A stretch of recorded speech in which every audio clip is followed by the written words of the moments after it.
Vote পরবর্তী হিংসা, police আক্রান্তদের দেখা করতে দিচ্ছে না রাজ্যপালের সঙ্গে, হাইকোর্টের দ্বারস্থ শুভেন্দু। ভোট পরবর্তী হিংসায় আক্রান্ত মানুষজনকে নিয়ে বৃহস্পতিবার রাজভবন অভিযানে নামেন রাজ্যের বিরোধী দলনেতা, কিন্তু রাজভবনে ঢুকতে পারেননি তারা। শুভেন্দুর দাবি ছিল পুলিশ তাদের বাধা দিয়েছে, রাজ্যপালের সঙ্গে ভোট পরবর্তী হিংসায় আক্রান্তদের দেখা করতে দিচ্ছে না। অভিযোগ তুলে কলকাতা হাইকোর্টের দ্বারস্থ হলেন বিরোধী দলনেতা শুভেন্দু অধিকারী।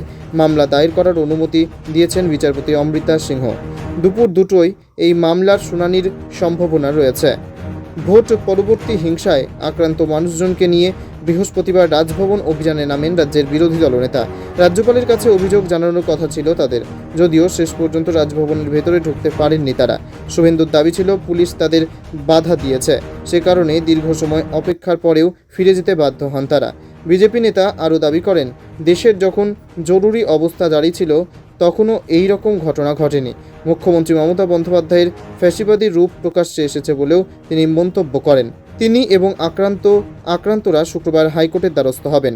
পুরো ঘটনার রাজভবনের তরফে রাজ্যের মুখ্য সচিব, স্বরাষ্ট্র সচিবের রিপোর্ট তলব করা হয়েছে বলেও দাবি করেছেন শুভেন্দু। এরপর শুক্রবার সকালেই হাইকোর্টের দ্বারস্থ হয়েছেন বিরোধী দলনেতা। হাইকোর্টে শুভেন্দুর অভিযোগ, রাজ্যপাল সিভি আনন্দ বোসের অনুমতি থাকা সত্ত্বেও তাকে এবং ভোট পরবর্তী হিংসায় আক্রান্তদের রাজভবনে ঢুকতে বাধা দিচ্ছে পুলিশ। এ বিষয়ে তাকে মামলা দায়েরে অনুমতি দিয়েছেন বিচারপতি সিংহ। বিজেপির ভোট পরবর্তী সন্ত্রাসে আক্রান্তদের বিষয়ে বারবার সরব হয়েছে। ঘরছাড়া মানুষজনের জন্য উত্তর কলকাতায় বিজেপির উদ্যোগে ধর্মশালা ভাড়া নেওয়া হয়েছে। সেখানে দেখা করতে গিয়েছিলেন বিজেপির রাজ্য সভাপতি তথা সাংসদ সুকান্ত মজুমদার। তিনিও ভোট পরবর্তী হিংসা নিয়ে সরব হয়েছেন। দাবি করেছেন তৃণমূল আশ্রিত দুষ্কৃতীরা এসব করেছেন। তৃণমূল যদিও এই দাবি মানেননি। রাজ্যে কেন্দ্রীয় বাহিনী মোতায়েন রয়েছে বলেও জানিয়েছে তারা। এরপর বৃহস্পতিবার বিকেল 4টে নাগাদ রাজ্যপাল বোসের সঙ্গে দেখা করার কথা ছিল শুভেন্দুর। সেই মতো রাজভবনের উদ্দেশ্যে রওনা দিয়েছিলেন শুভেন্দু। সঙ্গে একটি বাসে ছিলেন ভোট পরবর্তী হিংসায় আক্রান্তরা। ক্যানিং, যাদবপুর, ভাঙড়, উলুবেড়িয়া, কুলতলি থেকে এসেছিলেন তারা। শুভেন্দুর দাবি, রাজভবনের বাইরে তাদের আটকে দেয় পুলিশ। বিজেপির দাবি, কেন আটকানো হয়েছে তা নিয়ে পুলিশের তরফে কিছু জানানো হয়নি। শুভেন্দুর সংবাদ মাধ্যমকে জানিয়েছেন, রাজ্যপালের দফতরের সঙ্গে তিনি যোগাযোগ করেন। তাদের তরফে বলা হয়, রাজভবনের বাইরের চত্বর কলকাতা পুলিশের অধীনে, তাই এ বিষয়ে তাদের কিছু করার নেই। গত সোমবারও ভোট পরবর্তী হিংসা নিয়ে কলকাতা হাইকোর্টের দ্বারস্থ হন শুভেন্দু। পশ্চিমবঙ্গে ভোট পরবর্তী হিংসার ঘটনায় আক্রান্তদের নিরাপত্তা চেয়ে তার আইনজীবী সোমবার এ বিষয়ে আদালতের দৃষ্টি আকর্ষণ করেন। পাশাপাশি কেন্দ্রীয় বাহিনীকে যাতে আরও কয়েকদিন রাজ্যের রেখে দেওয়া হয় সেই আবেদনও করেছিলেন বিরোধী দলনেতা। মামলা দায়ের করার অনুমতি দেয় প্রধান বিচারপতি টি.এস. শিবগণম এবং বিচারপতি হিরণময় ভট্টাচার্য ডিভিশন বেঞ্চ। এরপরেই গত বুধবার হাইকোর্ট জানায়, আগামী 21 জুন পর্যন্ত রাজ্যে কেন্দ্রীয় বাহিনী মোতায়েন থাকবে। এরপর শুক্রবার পুলিশের বিরুদ্ধে রাজভবনে আক্রান্তদের প্রবেশ করতে বাধা দেওয়ার অভিযোগ তুলে কলকাতা হাইকোর্টের দ্বারস্থ বিরোধী দলনেতা।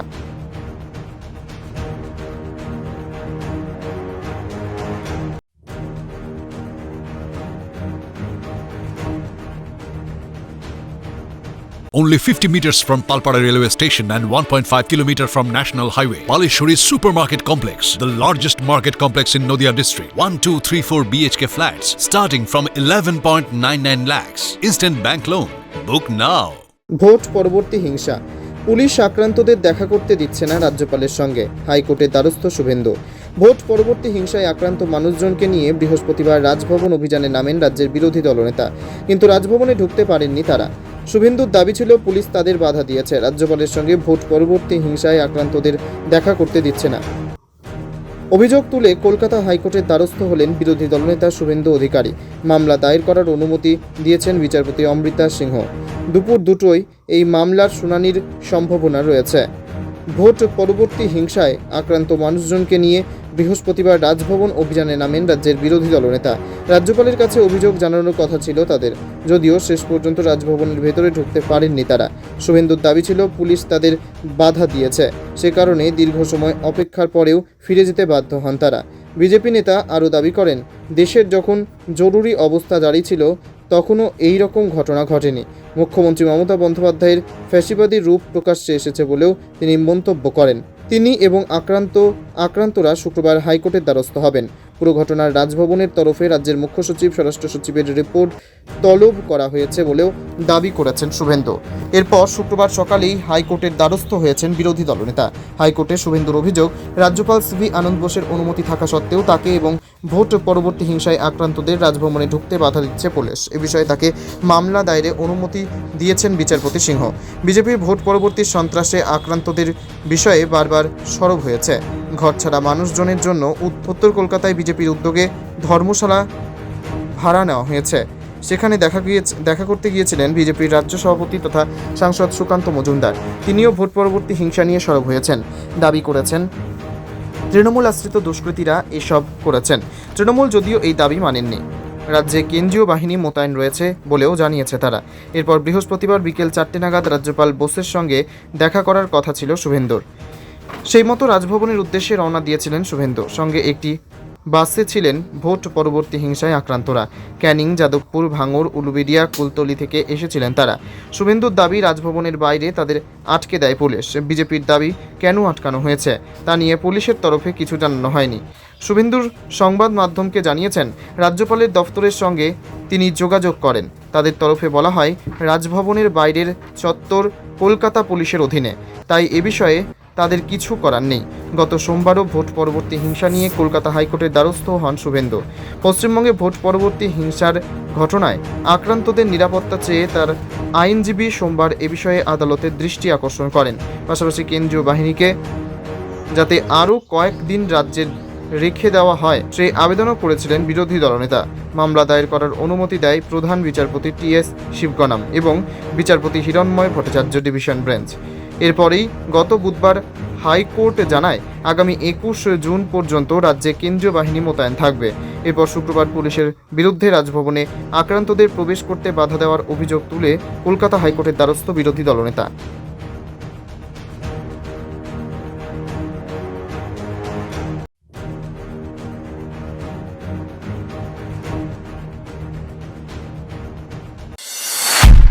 নদিয়া জেলার সবথেকে বড় বিল্ডার্স চাকদার মা মনসা বিল্ডার্স, রড ও সিমেন্টের পাইকারি ও খুচরো বিক্রেতা।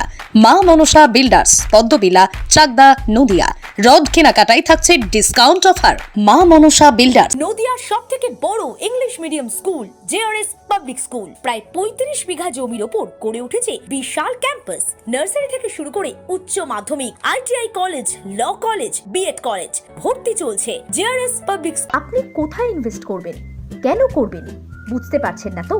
সঠিক গাইডলাইন পেতে আজই আসুন নদিয়ার চাকদাতে নিবেদিতা প্রাইভেট লিমিটেডে।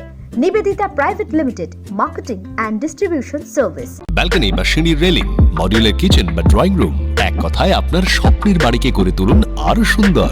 Chakdah ply centre, gorgeous look বা কোয়ালিটি সবে 3 নম্বর 1 চাকদা প্লাই সেন্টার।